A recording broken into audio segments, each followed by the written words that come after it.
Hello and welcome to another episode of Alan Writes. We're working on Lucky Gold. It's going somewhere. It's the story of a botanist who finds a magical artifact that makes her incredibly lucky. And of course, it's not that simple because she wants to use it for certain ends, and of course, the artifact is going to have its own preferences. So let's get started. I've already written down some notes. Heather did start to have fun.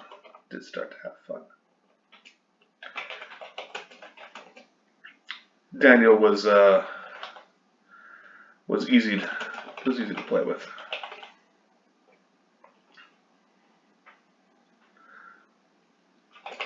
Even though there wasn't a lot of table chatter.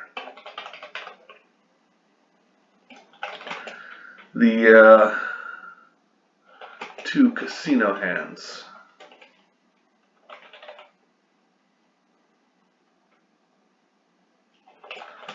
The two card sharks. How's she gonna do? Sharks, the casino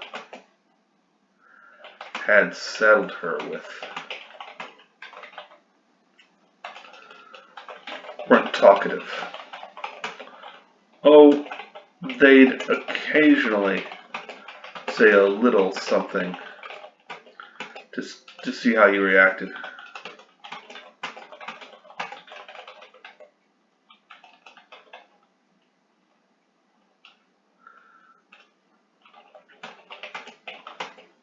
But for the most part, they focused on her and their cards and her.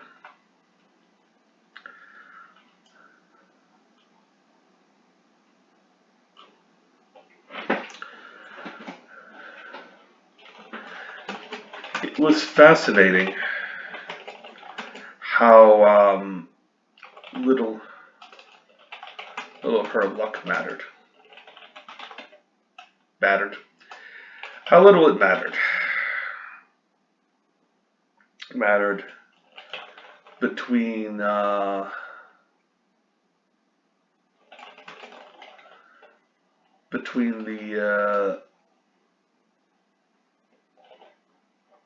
mattered after the deal.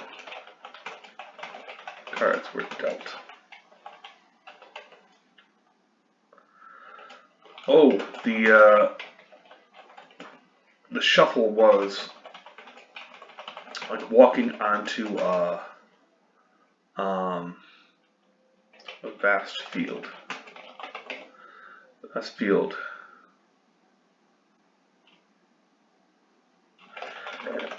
Feeling like every patch you stepped near could hold another variety of flora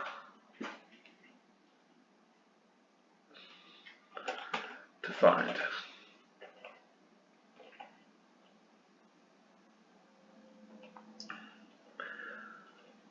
Okay.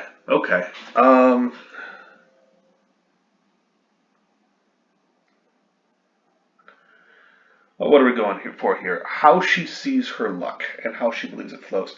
I can always go to the ocean, but she's a botanist.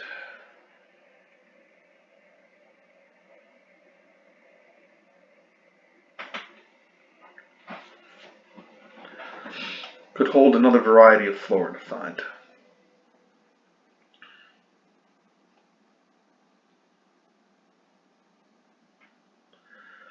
Oh, the chef was like, once she hunkered down on a patch of it, she felt locked in. Unless she did something vigorous. The roots of the fortune she wielded ran deep. how deep, metaphorically,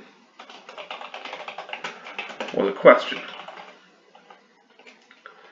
She could change some things with a great effort. She understood she could change things with a great effort. But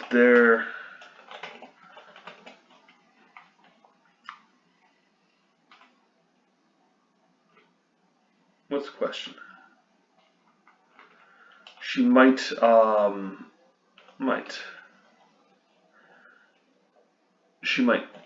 dig down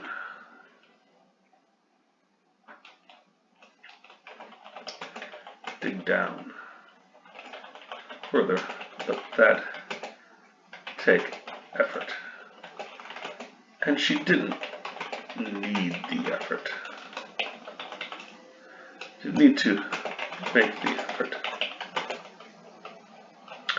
And she didn't need to make the effort.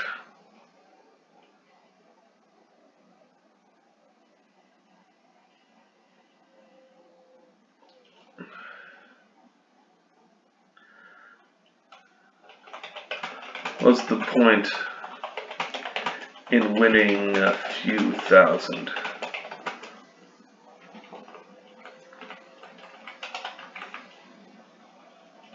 Off the pot.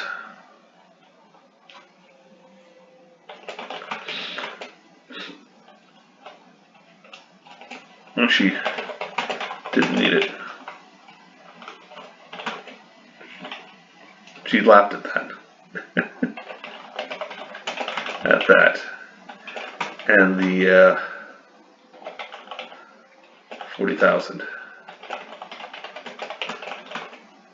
in the middle of the table.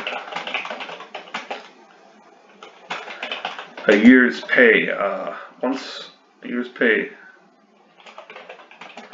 and now meaningless.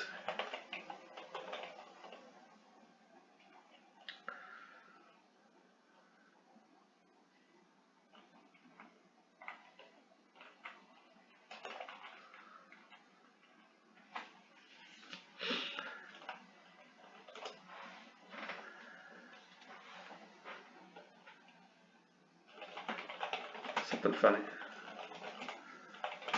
The male card shark. Guy card shark. Asked, "We amusing you?"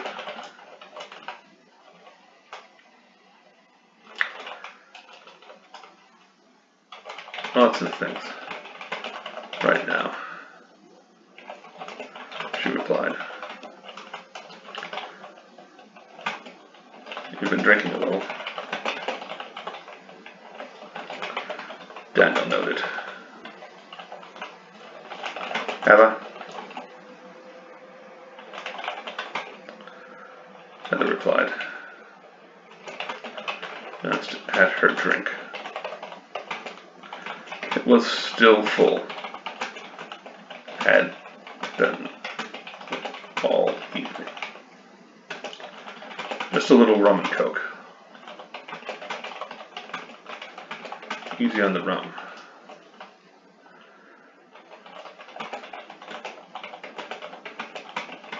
I've never found rum, Daniel said.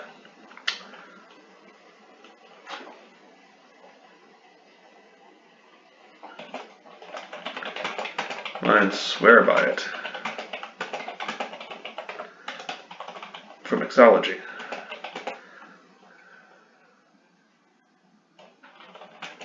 I prefer whiskey.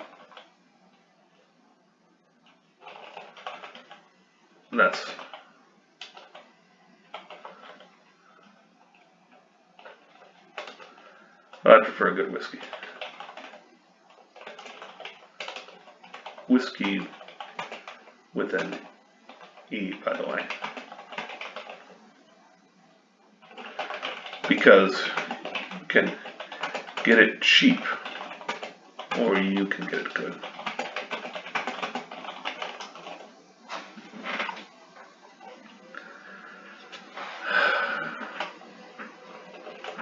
All right. Great.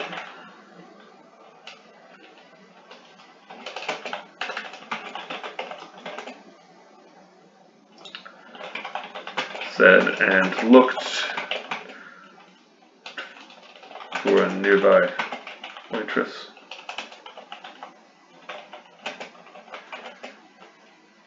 Can we get this down here?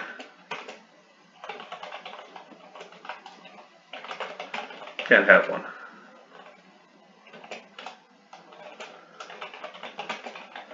Daniel said and waved off the waitress. I'm taking painkillers. Why? For the pain. Right, but why? Oh, the car accident I told you about?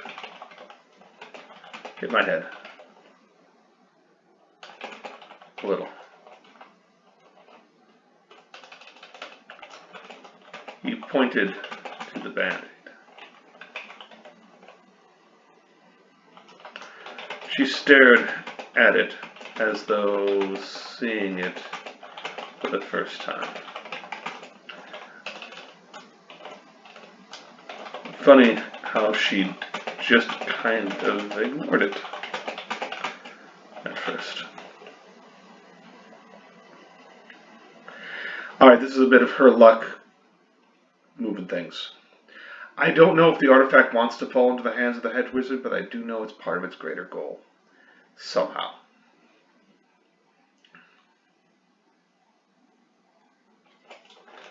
Does it hurt?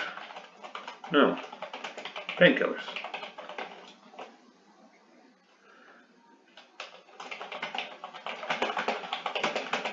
Can I look at your cards? Daniel asked.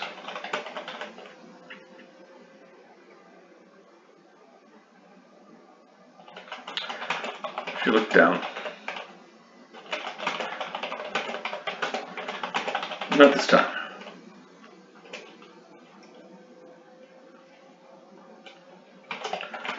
I'm in.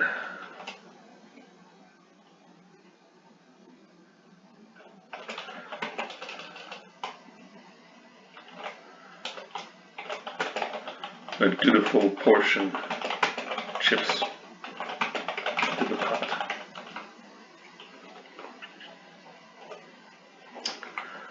As part of the big blind. Big blind, small blind. Not looking at the cards gave her an edge.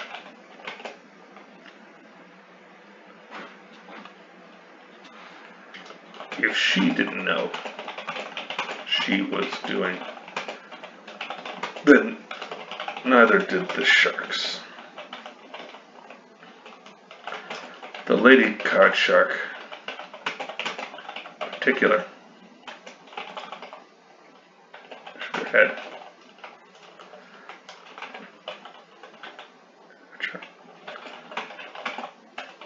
Under her breath.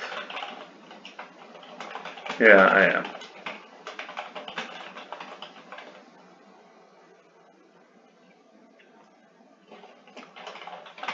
You're the pro, and I'm the student.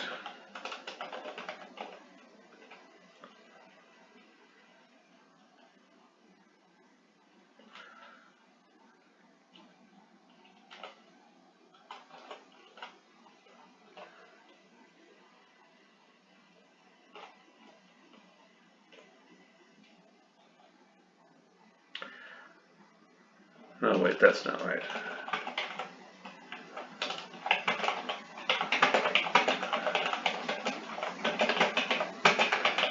Sure.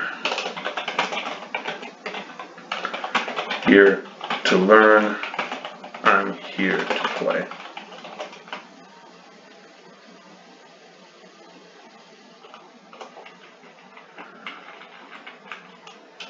As 3 meaningless cards flipped over.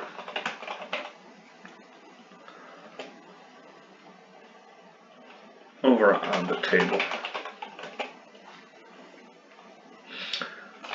for everyone to use. I can't remember what it is. The river is the one with the last one is the.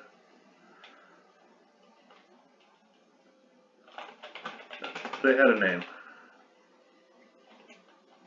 There was a name for that.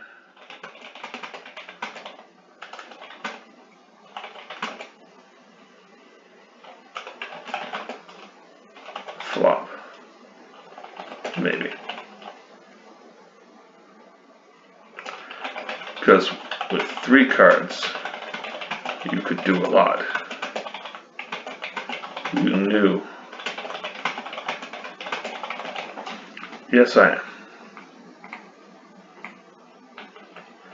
I am an amateur. And I'm not here to play. I'm not here to learn. I'm here to play. She shoved $500,000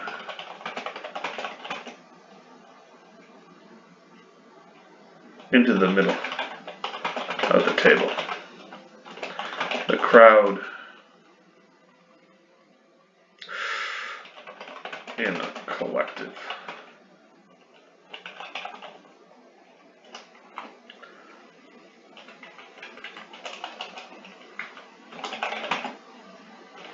The card sharks folded up 1 and 2.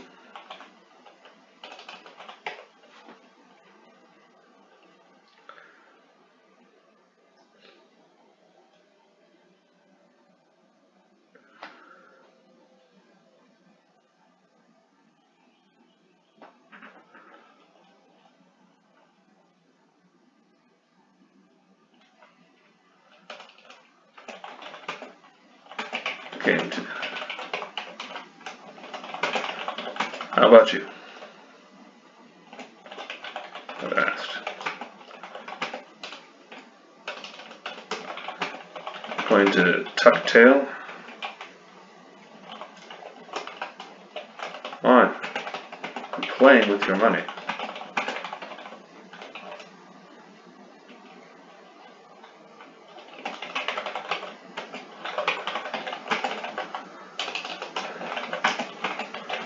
Can't cover all that.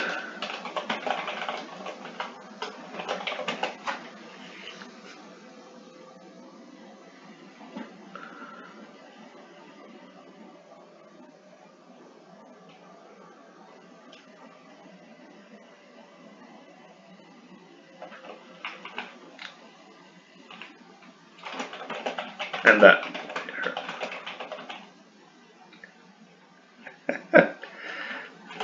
got was a little tipsy. I can't cover all that. So you'll win. So you win. Can't bully you. Just because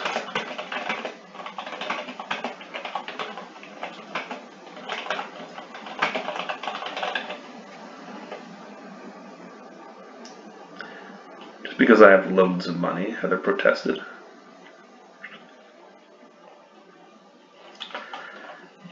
That is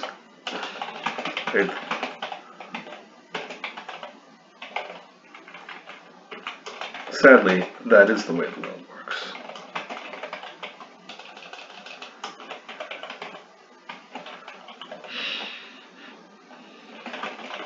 And just to his small pile of chips.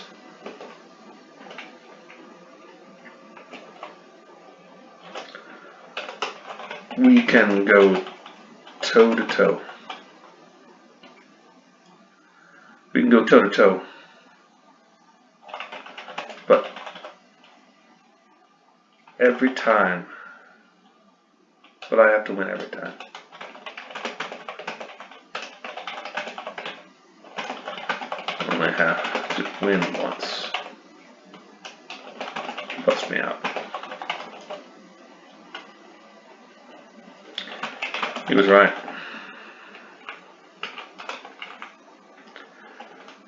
Very right. Philosophically right. The best kind of right.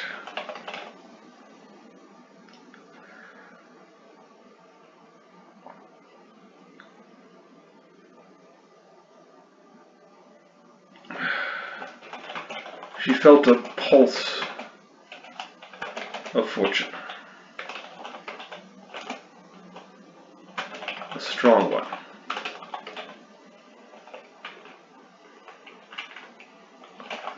Coming up. A strong one.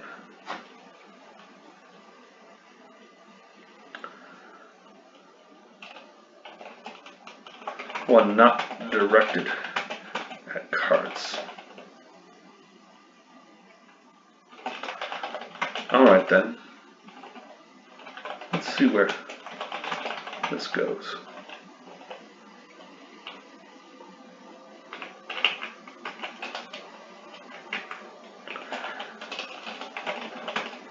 She thought.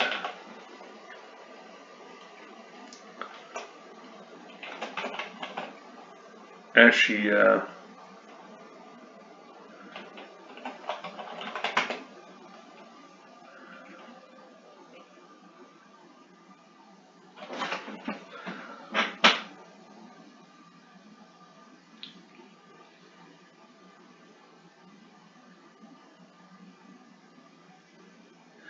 Alright, I am gonna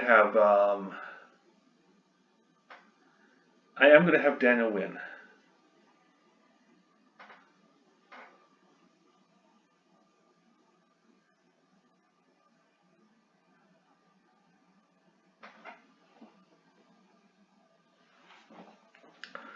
She pushed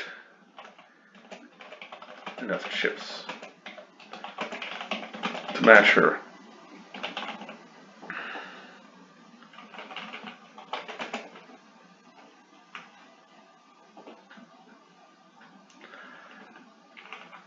And she pushed in enough chips to match her own bet. And to match.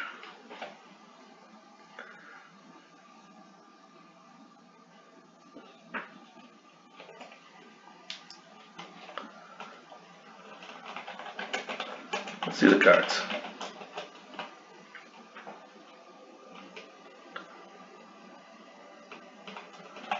There were two more.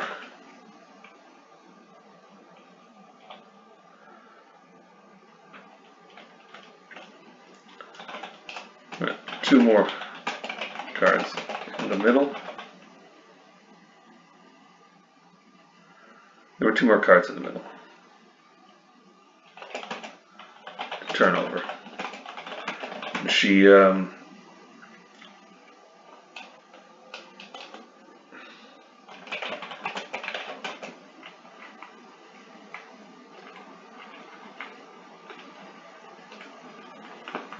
Daniel made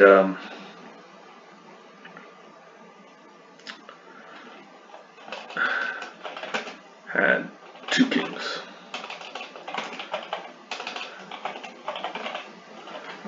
Had two kings.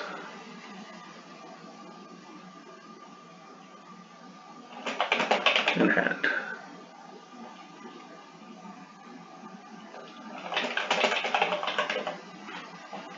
And a third on the river.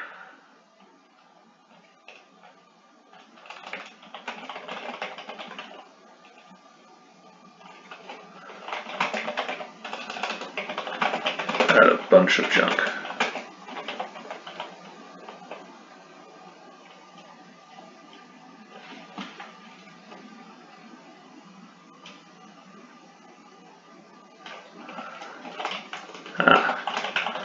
That's fortune for you.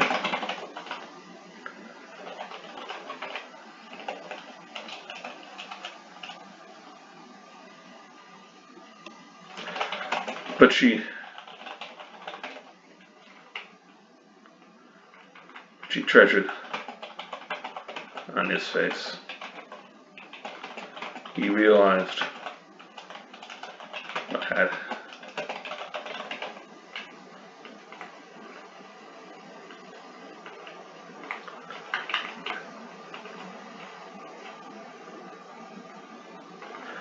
I don't think she can do $500,000.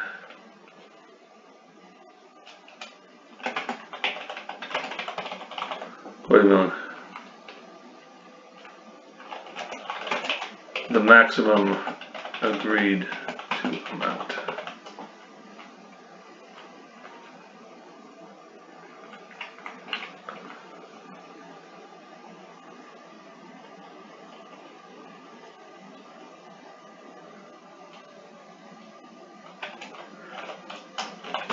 It was so funny seeing him process.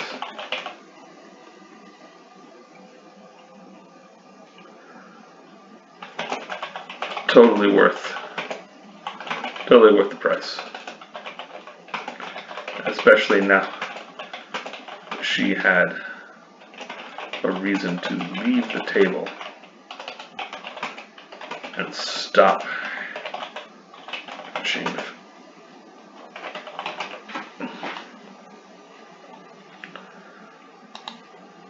hemorrhaging her evening.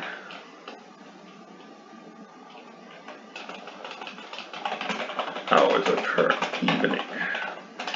She prizes time more than she does anything else. I'm done, Heather said and stood.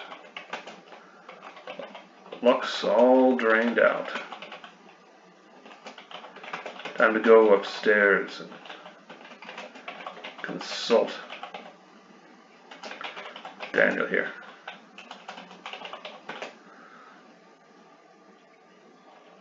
About his chips.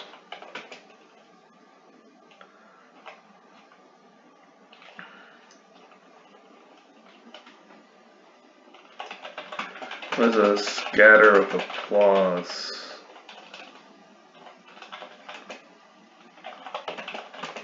From the crowd. Gracious winner, always. Gracious winner, thank you, not a winter. Always.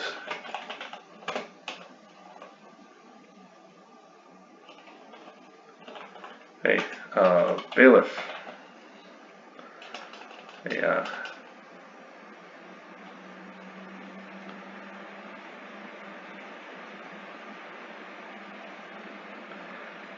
hey, what would she call you?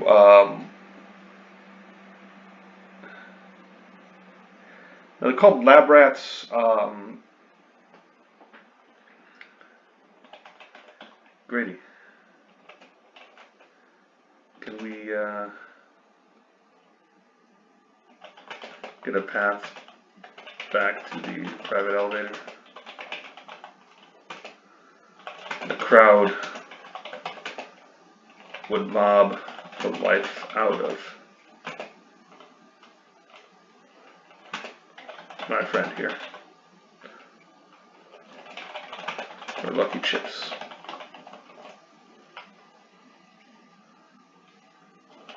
Grady, which might not be his name, was the strong and silent type of security officer she liked. Always there, always ready, and always looking out for her.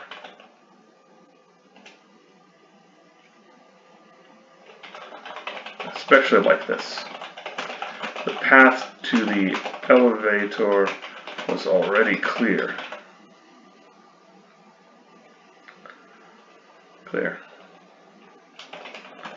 And she all but dragged down to it. That about Lucky Chips.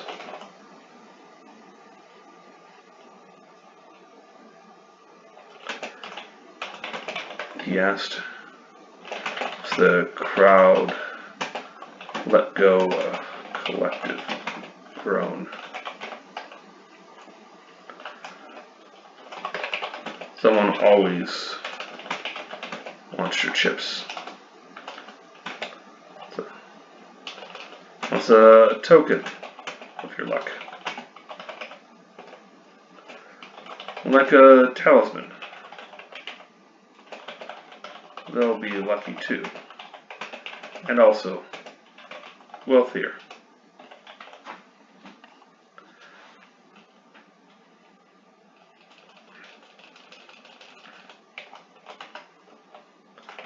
And also wealthier by a lot. The smallest chip I saw was 100. There's that too.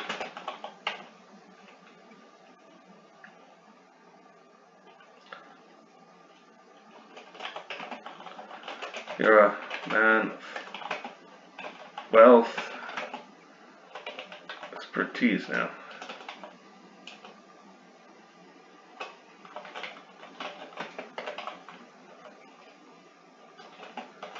Heather noted as they got into the elevator.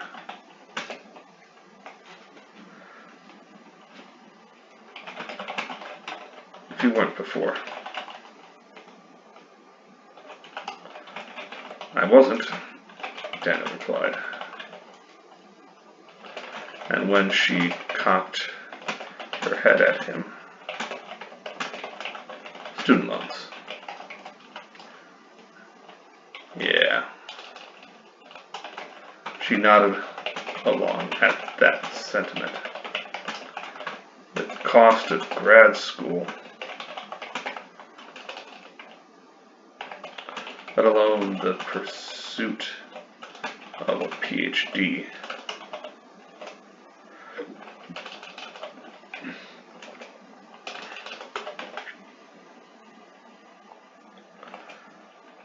could be draining. Even schools that had set up a endowment, I don't know about that. They often do things for or stipend for students on the doctoral track.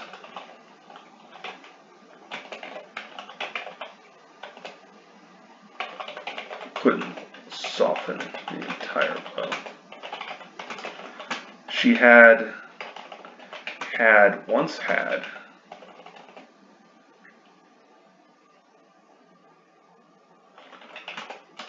what seemed to be a lifetime of debt that had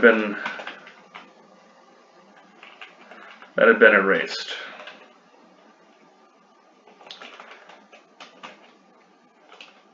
And she made sure to share the wealth in that regard.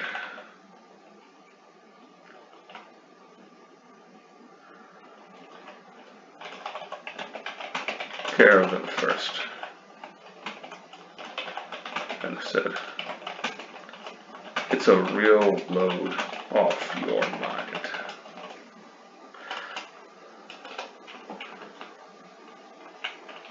As the elevator whisked them. Alright, so we get to an intimate scene. No sex. Heather might be a little tipsy, but she's not that easy. No sex. Likes having him around to talk with. This Kegsley is no slouch, but also no substitute. They order room service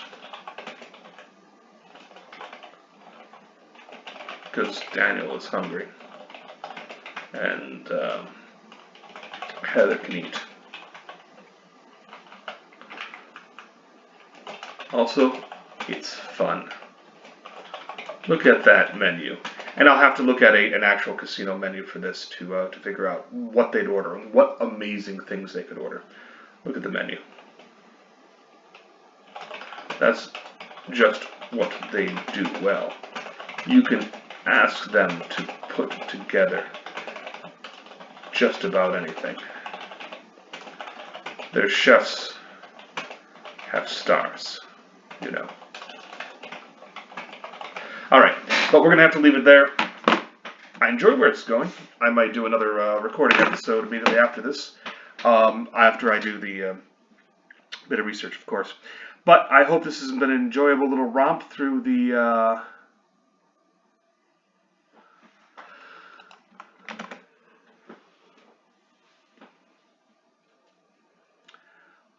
through things, and I hope you've learned something about the creative process and how putting together a story, especially the first draft.